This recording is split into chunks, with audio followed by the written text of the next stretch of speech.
আসসালামু আলাইকুম ওরহমতুল্লাহ। আচ্ছা, আপনি কি কখনো কল্পনা করতে পারেন যে এই পবিত্র কাবা, যা কোটি কোটি মুসলমানের হৃদয়ের স্পন্দন, একদিন ধ্বংস হয়ে যাবে? প্রতিটি ইট, প্রতিটি পাথর আলাদা করে ফেলা হবে। আর সবচেয়ে ভয়ঙ্কর বিষয় কি জানেন? কেউ তাকে বাধা দিতে এগিয়ে আসবে না, একটি মানুষও না। এই কথা শোনার সাথে সাথেই আপনার হৃদয়ে যে ধাক্কা লেগেছে, যে বিস্ময় ও ভয় আপনাকে গ্রাস করেছে, তা আমি অনুভব করতে পারছি। কেন এমন হবে? কিভাবে সম্ভব যে ইব্রাহিম আলাইহিসসালামের হাতে গড়া এই বাইতুল্লাহকে রক্ষা করার জন্য কেউ থাকবে না? এই সমস্ত প্রশ্নের উত্তর লুকিয়ে আছে আমাদের প্রিয় নবী হজরত মুহাম্মদ সাল্লাল্লাহু আলাইহি ওয়াসাল্লামের ভবিষ্যৎবাণীতে। আজ আমরা সেই সময়ের দিকে যাত্রা করব যখন ঈমানের আলো পৃথিবী থেকে প্রায় নিভে যাবে। এই সফরের প্রতিটি মুহূর্তে আপনার হৃদয়ে কম্পন সৃষ্টি হবে, আপনার ঈমান এক নতুন পরীক্ষায় অবতীর্ণ হবে। আপনি যদি এই রহস্যময় এবং ঈমানদীপ্ত যাত্রার শেষ পর্যন্ত আমাদের সাথে থাকতে চান, তাহলে এখনই নুরানি মেমোরি 2.0 চ্যানেলটি সাবস্ক্রাইব করুন এবং বেল আইকনটি চেপে দিন, যাতে আমাদের প্রতিটি নুরানি স্মৃতি আপনার কাছে সবার আগে পৌঁছতে পারে। চলুন শুরু করা যাক সেই সময়ের গল্প যা আমাদের জন্য অপেক্ষা করছে। পবিত্র মক্কা নগরী, মহাকালের স্রোতে ভেসে চলা এক জীবন্ত ইতিহাস। এই ইতিহাসের কেন্দ্রবিন্দুতে দাঁড়িয়ে আছে আল্লাহর ঘর, পবিত্র কাবা। যুগ যুগ ধরে এটি একত্বের প্রতীক, বিশ্বজুড়ে ছড়িয়ে থাকা শত কোটি মুসলমানের কিবলা। কল্পনা করুন সেই দৃশ্য, লক্ষ লক্ষ মানুষ সাদা ইহরামের পোশাকে আবৃত, যেন এক ঐশ্বরিক ঐক্যতানে মিলিত হয়েছে। তাদের ভাষা ভিন্ন, বর্ণ ভিন্ন, সংস্কৃতি ভিন্ন, কিন্তু তাদের হৃদয় এক সুরে বাঁধা। তারা প্রদক্ষিণ করছে এক কেন্দ্রকে, এক আল্লাহকে। তাদের মুখে সেই চিরচেনা ধ্বনি, লাব্বাইক আল্লাহুম্মা লাব্বাইক। এই ধ্বনি মক্কার পাহাড়ে পাহাড়ে প্রতিধ্বনিত হয়, আকাশে বাতাসে মিশে গিয়ে এক আধ্যাত্মিক পরিবেশ তৈরি করে। কাবার কালো গিলাফ, যার উপর সোনালি হরফে খচিত আল্লাহর কালাম, যেন এক জীবন্ত সত্তা। মানুষ পরম মমতায় সেই গিলাফ স্পর্শ করে, কালো পাথরে হাজরে আসওয়াদে চুমু খাওয়ার জন্য ব্যাকুল হয়ে ওঠে। এখানে এসে সবচেয়ে পাষাণ হৃদয়ও গলে যায়, চোখ থেকে অশ্রু ঝরে পড়ে অনুশোচনায় আর ভালোবাসায়। এই কাবা শুধু একটি ইমারত নয়, এটি হজরত ইব্রাহিম আলাইহিসসালাম এবং তার পুত্র হজরত ইসমাইল আলাইহিসসালামের ত্যাগের সাক্ষী। এটি সেই স্থান যেখানে আমাদের প্রিয় নবী হজরত মুহাম্মদ সাল্লাল্লাহু আলাইহি ওয়াসাল্লাম আল্লাহর ইবাদত করেছেন, ইসলামের আলো ছড়িয়ে দিয়েছেন। ইতিহাসের কত ঝড়, কত আক্রমণ এই কাবার উপর দিয়ে গেছে। আব্রাহার হস্তি বাহিনী আল্লাহর নির্দেশে আবাবিল পাখির পাথরের আঘাতে ধ্বংস হয়ে গিয়েছিল। কতবার এটি পুনর্নির্মাণ করা হয়েছে, কিন্তু এর মর্যাদা ও পবিত্রতা সময়ের সাথে সাথে কেবল বেড়েই চলেছে। এটি আল্লাহর পক্ষ থেকে এক বিশেষ রহমত ও নিরাপত্তার চাদরে আবৃত। আল্লাহ নিজে কুরআনে এই নগরীকে বারাদান আমিনান বা নিরাপদ শহর বলে ঘোষণা করেছেন। কিন্তু এই চিরন্তন মনে হওয়া দৃশ্যপট কি সবসময় এমনই থাকবে? এখানেই আমাদের হৃদয়ে কাঁপুনি ধরিয়ে দেয় রাসূলুল্লাহ এর একটি হাদিসে। সহিহ বুখারী এবং মুসলিম শরীফে বর্ণিত হয়েছে, হযরত আবু হুরায়রা রাদিয়াল্লাহু আনহু থেকে বর্ণিত, রাসূল সাল্লাল্লাহু আলাইহি ওয়াসাল্লাম বলেছেন, হাবাসার, বর্তমান ইথিওপিয়ার সরু পায়ের একজন লোক কাবা ঘর ধ্বংস করবে। সহিহ বুখারী হাদিস নম্বর 1591। হাদিসটির অন্য বর্ণনায় তার নাম জু সুয়াই কতাইন বলা হয়েছে, অর্থাৎ সরু পায়ের অধিকারী। সে কাবার প্রতিটি পাথর এক এক করে খুলে ফেলবে এবং এর ভেতরের সঞ্চিত ধন সম্পদ লুট করবে। এই ভবিষ্যৎবাণী শোনার পর সাহাবায়ে কেরাম রাদিয়াল্লাহু আনহুম নিশ্চয়ই কেঁপে উঠেছিলেন। যে কাবাকে রক্ষা করার জন্য তারা নিজেদের জীবন উৎসর্গ করতে প্রস্তুত, সেই কাবা একদিন এভাবে অরক্ষিত অবস্থায় ধ্বংস হবে। তাদের মনে যে প্রশ্ন জেগেছিল, আজ 1400 বছর পর আমাদের মনেও সেই একই প্রশ্ন। কেন কেন কেউ তাকে বাধা দেবে না? আল্লাহর গজব কেন সেই জালিমকে ধ্বংস করবে না, যেমনটি আব্রাহার ক্ষেত্রে হয়েছিল? এই প্রশ্নের উত্তর জানতে হলে আমাদের সময়ের চাকা ঘুরিয়ে কিয়ামতের সেই নিকটবর্তী সময়ে চলে যেতে হবে। সেই সময়ে পৃথিবীর অবস্থা কেমন হবে, মানুষের ঈমানের স্তর কোথায় গিয়ে ঠেকবে, তা না জানলে এই ভবিষ্যৎবাণীর গভীরতা বোঝা সম্ভব নয়। এটি কোনো সাধারণ সময়ের ঘটনা নয়, এটি হবে সেই সময়ের আলামত যখন পৃথিবী তার চূড়ান্ত পরিণতির জন্য প্রস্তুতি নিচ্ছে। কাবা ধ্বংসের ঘটনাটি কোনো বিচ্ছিন্ন বিপর্যয় নয়, বরং এটি কিয়ামতের বড় বড় আলামতগুলোর একটি। এই ঘটনাটি বোঝার জন্য আমাদের কিয়ামতের আলামতের ধারাবাহিকতা বুঝতে হবে। ইসলামী আকিদা অনুযায়ী কিয়ামতের আগে পৃথিবীতে এমন কিছু বড় ঘটনা ঘটবে যা মানবজাতির ইতিহাসকে চিরতরে বদলে দেবে। এই ঘটনাগুলোর পরেই সুইকাতাইনের আগমন ঘটবে। প্রথমেই পৃথিবীতে আবির্ভূত হবে এক ভয়ঙ্কর ফিতনা, দাজ্জাল। সে নিজেকে খোদা বলে দাবি করবে, তার সাথে থাকবে জান্নাত ও জাহান্নামের কৃত্রিম নমুনা। তার ক্ষমতা হবে বিস্ময়কর। সে মৃতকে জীবিত করার অভিনয় করবে, আকাশকে বৃষ্টি বর্ষণের নির্দেশ দেবে এবং পৃথিবীকে ফসল ফলাতে বলবে। তার এই অলৌকিক ক্ষমতা দেখে বহু মানুষ ঈমান হারিয়ে তার অনুসারী হয়ে যাবে। সেই সময়টা হবে ঈমানদারদের জন্য ইতিহাসের সবচেয়ে কঠিন পরীক্ষার সময়। পৃথিবী জুড়ে ঈমানদারদের উপর নেমে আসবে অবর্ণনীয় নির্যাতন। ঠিক এমনই এক ভয়াবহ মুহূর্তে যখন ঈমানদাররা প্রায় হতাশ হয়ে পড়বে, তখন আল্লাহর রহমত হিসেবে দামেস্কের সাদা মিনারে ফজরের সময় অবতরণ করবেন হজরত ঈসা আলাইহিসসালাম। ঈসা আলাইহিসসালামের আগমন হবে মানব জাতির জন্য এক নতুন আশার আলো। তিনি দাজ্জালকে হত্যা করবেন, ক্রুশ ভেঙে ফেলবেন, শূকর হত্যা করবেন এবং জিজিয়া কর রহিত করে দেবেন। এর মাধ্যমে তিনি পৃথিবীতে আল্লাহর আইন প্রতিষ্ঠা করবেন। তার শাসনামলে পৃথিবীতে এমন শান্তি ও সমৃদ্ধি ফিরে আসবে যা মানুষ আগে কখনো দেখেনি। হিংসা বিদ্বেষ দূর হয়ে যাবে, বাঘ আর হরিণ একসাথে পানি পান করবে, শিশুরা সাপের সাথে খেলা করবে, কিন্তু কেউ কারো ক্ষতি করবে না। পৃথিবী সম্পদে পরিপূর্ণ হয়ে যাবে, কিন্তু জাকাত গ্রহণ করার মতো কোনো অভাবী মানুষ খুঁজে পাওয়া যাবে না। ঈসা আলাইহিসসালামের নেতৃত্বে মুসলমানরা ইয়াজুজ ও মাজুজের বিশাল বাহিনীর বিরুদ্ধেও বিজয় লাভ করবে। এই দুটি অসভ্য জাতি পৃথিবীর প্রাচীর ভেঙে বেরিয়ে এসে ব্যাপক ধ্বংসযজ্ঞ চালাবে। আল্লাহর হুকুমে ঈসা আলাইহিসসালামের দোয়ায় এক ধরনের পোকার আক্রমণে তারা সবাই মারা যাবে এবং তাদের মৃতদেহ দিয়ে পৃথিবী ভরে যাবে। এরপর আল্লাহর পাঠানো পাখি সেই মৃতদেহগুলো সরিয়ে নিয়ে যাবে এবং বৃষ্টিতে পৃথিবী আবার পাক সাফ হয়ে যাবে। হজরত ঈসা আলাইহিসসালাম পৃথিবীতে 40 বছর বিভিন্ন বর্ণনা মতে ন্যায় ও শান্তির সাথে শাসন করার পর স্বাভাবিক মৃত্যুবরণ করবেন। মুসলমানরা তার জানাজার নামাজ পড়বে এবং তাকে দাফন করবে। এখানেই গল্পের সবচেয়ে হৃদয় বিদারক মোড়। ঈসা আলাইহিসসালামের মৃত্যুর পর ধীরে ধীরে পৃথিবী থেকে আবার ঈমানের আলো নিভে যেতে শুরু করবে। মানুষের মধ্যে আবার অন্যায়, অশ্লীলতা এবং শিরক ছড়িয়ে পড়বে। ভালো মানুষ এবং আল্লাহর প্রতি বিশ্বাস কমে যেতে থাকবে। ঠিক এমনই এক সময়ে যখন পৃথিবীতে ঈমানদারদের সংখ্যা একেবারেই কমে আসবে, তখন আল্লাহ তাআলা দক্ষিণ দিক থেকে এক রেশমি কোমল বাতাস প্রেরণ করবেন। এই বাতাস এতটাই স্নিগ্ধ ও আরামদায়ক হবে যে যার অন্তরে সরিষার দানা পরিমাণ ঈমানও অবশিষ্ট থাকবে, সে এই বাতাসের স্পর্শে মৃত্যুবরণ করবে। সকল মুমিনের রূহ আল্লাহ অত্যন্ত সম্মানের সাথে কবজ করে নেবেন। এই ঘটনাটি হবে পৃথিবীর বুক থেকে ঈমানকে পুরোপুরি তুলে নেওয়ার ঐশ্বরিক প্রক্রিয়া। এরপর পৃথিবীতে আর একজনও আল্লাহ বলার মতো লোক অবশিষ্ট থাকবে না। পৃথিবী পরিণত হবে সবচেয়ে নিকৃষ্ট মানুষের আবাসস্থলে, যারা লজ্জা শরমহীন পশুর মতো আচরণ করবে। তাদের কোনো ধর্ম থাকবে না, কোনো নৈতিকতা থাকবে না। তারা প্রকাশ্যে অন্যায় ও অশ্লীলতায় লিপ্ত হবে। ভাবুন তো একবার সেই পৃথিবীর কথা। একটি পৃথিবী যেখানে আল্লাহু আকবার ধ্বনি শোনার মতো কেউ নেই। মসজিদগুলো খালি পড়ে আছে, মিম্বরগুলো নীরব, কোরআনের পবিত্র আয়াতগুলো মানুষের হৃদয় থেকে মুছে গেছে, এমনকি গ্রন্থ থেকেও অদৃশ্য হয়ে গেছে। যে বাতাস একসময় মুমিনদের রূহ কবজ করে নিয়ে গিয়েছিল, সেই একই বাতাস এখন এক শূন্যতার হাহাকার নিয়ে বয়ে চলেছে। পৃথিবীতে যারা অবশিষ্ট আছে তারা মানব ইতিহাসের সবচেয়ে নিকৃষ্ট প্রজন্ম। তাদের কাছে ন্যায় অন্যায়, হালাল হারাম, পবিত্রতা অপবিত্রতার কোনো পার্থক্য নেই। তাদের একমাত্র উপাস্য হল তাদের প্রবৃত্তি ও কামনা বাসনা। তাদের জীবনযাত্রা পশুর চেয়েও অধম। এই ভয়াবহ সময়ে মক্কা নগরীর অবস্থা কেমন হবে?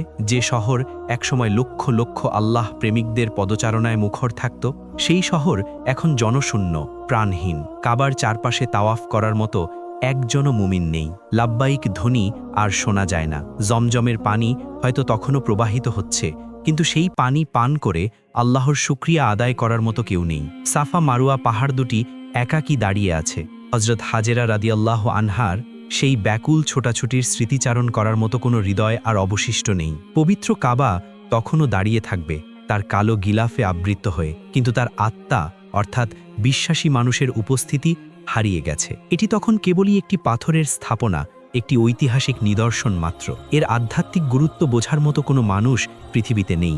যারা সেখানে বাস করছে তাদের কাছে এটি হয়তো একটি পুরনো বিল্ডিং ছাড়া আর কিছুই নয়। তারা এর পবিত্রতা বোঝে না, এর ইতিহাস জানে না, এর সাথে জড়িত আবেগ অনুভব করে না। তাদের পূর্বপুরুষরা কেন এই ঘরটিকে এত সম্মান করত তা তাদের কাছে এক বিস্তৃত গল্প। এই ঈমান শূন্য পৃথিবীতেই জন্ম নেবে এবং বেড়ে উঠবে জু সুইকাতাইন, সেই সরু পায়ের লোকটি। সে কোনো দৈত্য বা দানব নয়, সে হবে সেই নিকৃষ্ট মানুষদেরই একজন প্রতিনিধি। তার মনে কাবার প্রতি কোনো সম্মান বা ভয় থাকবে না, বরং সে দেখবে এই স্থাপনাটি সোনা, রূপা ও মূল্যবান সম্পদে পরিপূর্ণ। তার লোভী চোখ কাবার গিলাফ, তার দরজা এবং এর ভেতরের ধন সম্পদের দিকে পড়বে। তার কাছে এটি হবে শুধুই একটি সহজ লক্ষ্য, যা লুট করে সে তার ক্ষমতা ও প্রতিপত্তি বাড়াতে পারবে। এই সময়টিতে আল্লাহ তাআলা কেন কাবাকে রক্ষা করবেন না, যেমনটি তিনি আব্রাহার বাহিনীকে ধ্বংস করেছিলেন? এর উত্তর অত্যন্ত গভীর এবং শিক্ষণীয়। কাবার পবিত্রতা ও নিরাপত্তা মূলত ঈমানদারদের জন্য। আল্লাহ এই ঘরকে সম্মানিত করেছেন কারণ এটি তার অনুগত বান্দাদের ইবাদতের কেন্দ্র। যখন পৃথিবীতে আল্লাহর ইবাদত করার মতো কোনো মানুষই থাকবে না, যখন আল্লাহ নামটি নেওয়ার মতো কেউ অবশিষ্ট থাকবে না, তখন এই ঘরের বাহ্যিক কাঠামোর সেই আধ্যাত্মিক প্রয়োজনীয়তাও ফুরিয়ে যাবে। আল্লাহ তখন তার ঘরকে অপবিত্র করার জন্য সেই নিকৃষ্ট মানুষদের সুযোগ দেবেন, যা হবে এই পৃথিবীর চূড়ান্ত অধঃপতনের একটি সুস্পষ্ট নিদর্শন। এটি হবে এক ধরনের ঐশ্বরিক ঘোষণা যে এই পৃথিবীর মেয়াদ এখন সমাপ্ত প্রায়। এই ঘটনাটি ঘটার মাধ্যমে আল্লাহ পৃথিবীবাসীকে দেখিয়ে দেবেন যে ঈমান ছাড়া জাগতিক কোনো কিছুরই কোনো স্থায়ী মূল্য নেই। এমনকি তা পবিত্র কাবাও হলে এটি এক মর্মান্তিক বাস্তবতা, যা আমাদের মনে করিয়ে দেয় ঈমানই হল সবচেয়ে বড় সম্পদ। কিয়ামতের সেই ঘনিয়ে আসা অন্ধকার সময়, যখন পৃথিবী থেকে ঈমান ও নৈতিকতার আলো সম্পূর্ণরূপে বিলুপ্ত হয়ে গেছে, তখন আফ্রিকার হাবশা বা ইথিওপিয়ার কোনো এক প্রত্যন্ত অঞ্চলে এক ব্যক্তির উত্থান ঘটবে।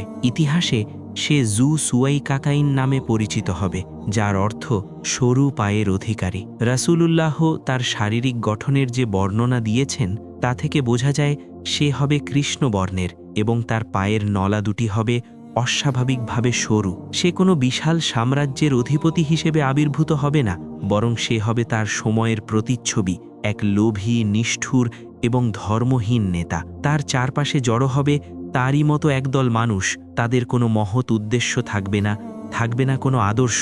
তাদের চালিকা শক্তি হবে কেবলই লোভ এবং ক্ষমতা। তারা শুনবে আরবের বুকে এক প্রাচীন মন্দিরের কথা, যা একসময় মানুষের কাছে অত্যন্ত পবিত্র ছিল এবং যার ভেতরে রয়েছে অঢেল ধনসম্পদ। তাদের পূর্বপুরুষদের কাছ থেকে হয়তো তারা শুনেছে যে এই স্থাপনাটি সোনা, রূপা ও মূল্যবান রত্নে সজ্জিত। সেই সময়ের মানুষদের কাছে, যাদের অন্তরে আল্লাহর ভয় ধরা পরিমাণও নেই, এই সংবাদটি হবে এক বিশাল গুপ্তধনের সন্ধানের মতো।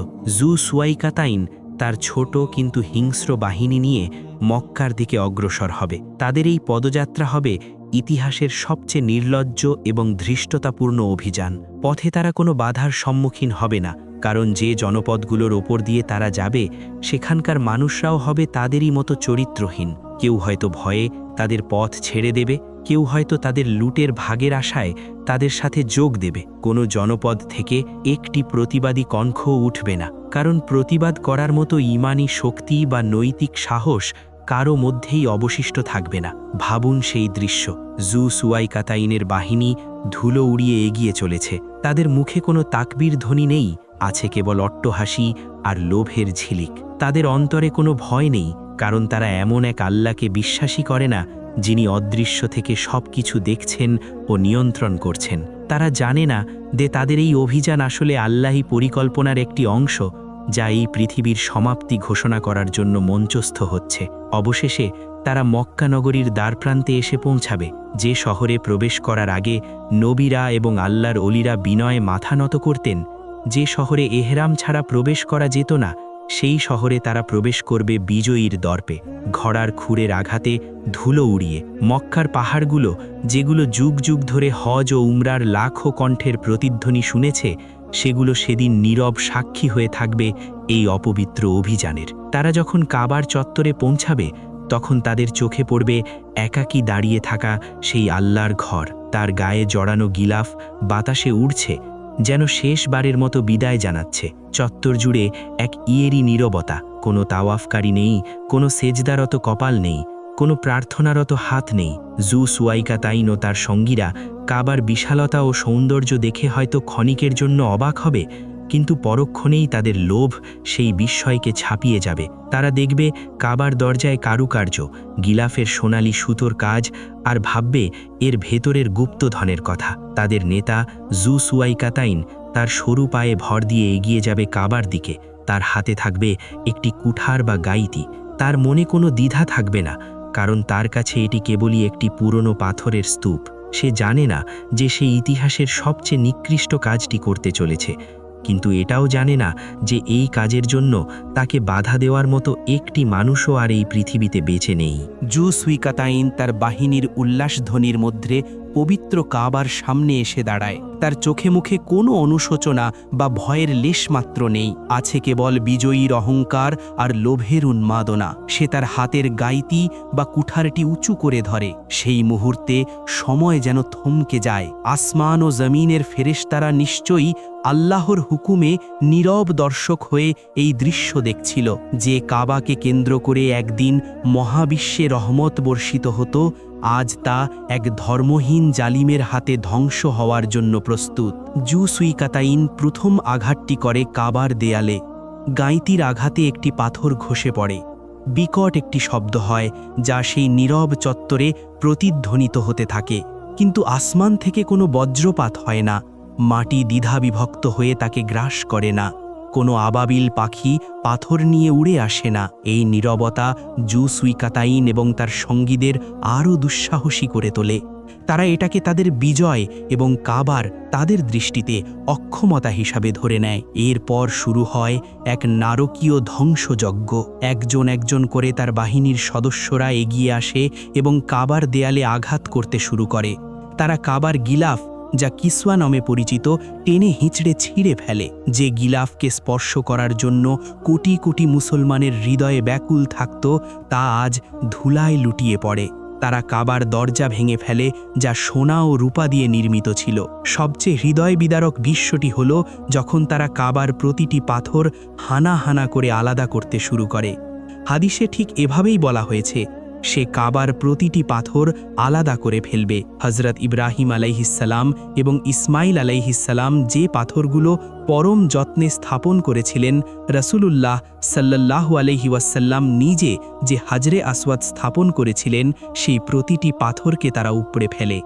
কাবা, যা ছিল একত্বের প্রতীক, তা টুকরো টুকরো হয়ে ভেঙে পড়তে থাকে।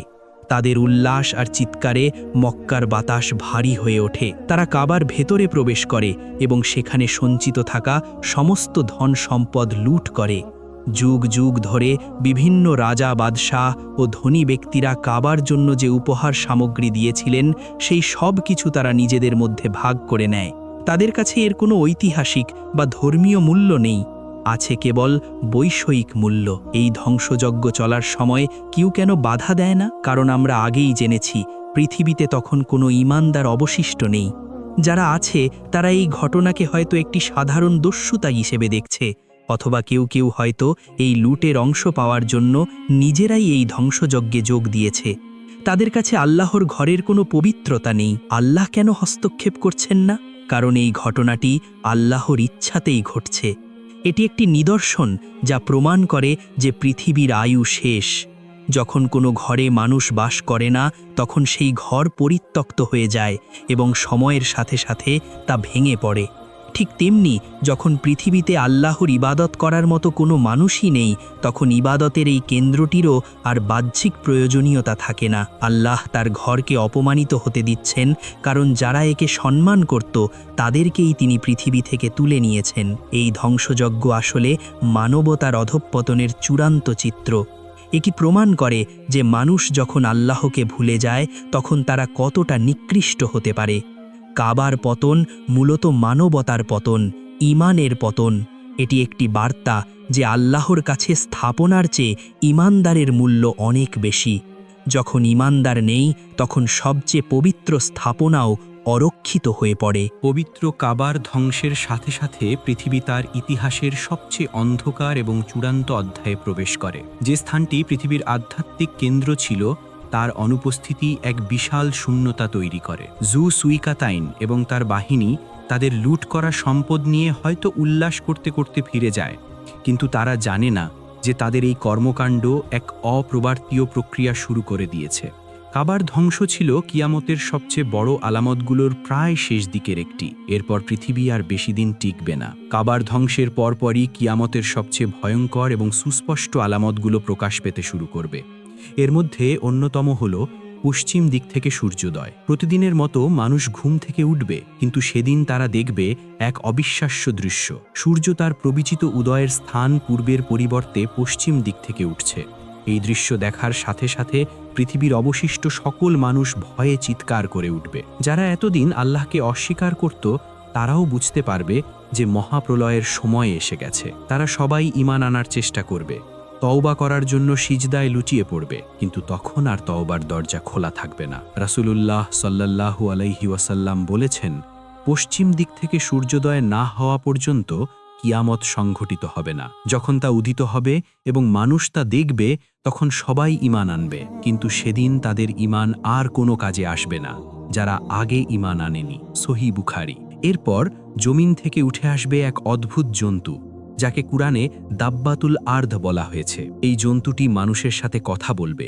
তার হাতে থাকবে হযরত মুসা আলাইহিসসালামের লাঠি এবং হযরত সুলাইমান আলাইহিসসালামের আংটি। সে মুমিনের কপালে লাঠি দিয়ে স্পর্শ করে তার চেহারাকে উজ্জ্বল করে দেবে এবং কাফিরের নাকে আংটি দিয়ে সিল মেরে তার চেহারাকে কালো করে দেবে। সেদিন মানুষের মধ্যে ঈমানদার ও কাফিরের পরিচয় সুস্পষ্ট হয়ে যাবে।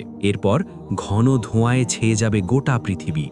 এই ধোঁয়া 40 দিন পর্যন্ত স্থায়ী হবে। কাফিরদের জন্য এটি হবে তীব্র যন্ত্রণাদায়ক, কিন্তু ঈমানদারদের জন্য এটি হবে সামান্য সর্দি কাশির মতো। এরপর একে একে আরও কিছু আলামত, যেমন 3টি বড় ভূমিধস, একটি পূর্বে, একটি পশ্চিমে এবং একটি আরব উপদ্বীপে, এবং ইয়েমেনের আদন থেকে একটি বিশাল আগুন বের হয়ে মানুষকে হাসরের ময়দানের অর্থাৎ সিরিয়ার দিকে তাড়িয়ে নিয়ে যাবে। এই সমস্ত ঘটনা খুব দ্রুত ঘটতে থাকবে। পৃথিবী তার স্বাভাবিক নিয়ম হারিয়ে ফেলবে। মানুষ চরম ভয় ও আতঙ্কের মধ্যে দিন কাটাতে থাকবে। তারা বুঝতে পারবে যে তাদের আর কোনো পালানোর পথ নেই। অবশেষে সেই চূড়ান্ত মুহূর্ত উপস্থিত হবে। আল্লাহ তাআলা ফেরেশতা হযরত ইসরাফিল আলাইহিসসালামকে সিংগায় ফুঁক দেওয়ার নির্দেশ দেবেন। সেই ফুঁকের শব্দ এতটাই ভয়াবহ হবে যে আসমান ও জমিনে যা কিছু আছে সব ধ্বংস হয়ে যাবে। পাহাড়গুলো তুলোর মতো উঠতে থাকবে, সমুদ্রগুলো জ্বলে উঠবে, আকাশ বিদীর্ণ হয়ে যাবে, সব কিছু চূর্ণ বিচূর্ণ হয়ে একাকার হয়ে যাবে। এটাই হবে প্রথম ফুঁক, যা মহাপ্রলয় বা কিয়ামত। আমার প্রিয় ভাই ও বোনেরা, কাবার ধ্বংসের এই গল্প কোনো রূপকথা নয়। এটি আমাদের প্রিয় নবী সাল্লাল্লাহু আলাইহি ওয়াসাল্লামের সতর্কবাণী। এই ঘটনাটি ঘটবে কারণ আল্লাহ যা নির্ধারণ করে রেখেছেন তা হবেই, কিন্তু এটি ঘটবে সেই সময়ে যখন পৃথিবীতে কোনো ঈমানদার থাকবে না।